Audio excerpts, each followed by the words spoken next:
चीज बताई घर में पैसा लगा तो तुम यूज नहीं करते है। तुमका अजमावन खातिर है पंचे बोलावा रहे कि देखी तो भला दे तू पानी पत्ता पिया कि नहीं देतू है। कचरी तुमका ही ठई घर में कौना सामान हमारा कलवा का बाप भी आ जात है, साबुन सोडा नमकीन बिस्किट भी आ जात है। तो ओय में तोहार लड़का नहीं खाती, तुम यूज नहीं करते साबुन निरमा तो तुम्हारा लाई फिर तुम्हें मनसा हम पंचे ना यूज करी। जब घर में एक कन चूल्हा है तो काहे ना यूज करी।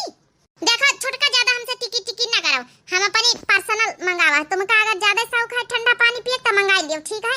अतनी महंग फ्री जाई है तो तुमका पंचन हम पानी पियो भाई। अब हम ना बोलब कुछ, छोटकी दई दे अच्छे से प्रसादी का। बड़की दीदी काहे करौतू है? बड़की दीदी नहीं करौती, तुमका ही भी करे के पड़ी तब तो तुम्हारे समझ में आई। माने जब तुम चीज बत्ता मंगाओ तुम अपने कोठरी में घुसेर के धारो, हम पंचे बेवकूफ आइन तो पूरा घर यूज कराए। सब जने यूज कर ली है। अच्छा मारा ना हमारी ने आंखें फोड़ डाली ना, ये बूढ़ा बैठे बैठे हमारी आंखें फोड़ाए दिन। बड़की दीदी दोनों जानी आई गई लेने पर बड़ी जल्दी लेने पाई गई। यहाँ बतिया पहले न कह देते तो कि घर भर यूज करी है फ्रिज तो काहे तुम्हारी आंखें फूटत आई। अब एक काम आऊ करो, ये फ्रिज मंझला से निखनवाई के बाहर आंगन में धरवाओ। दर्दी छोटकी दर्दी संगन में सब जने यूज करो, सब जने पानी पियो। हमारा कोनो अधिकार नहीं ना खेलेगा।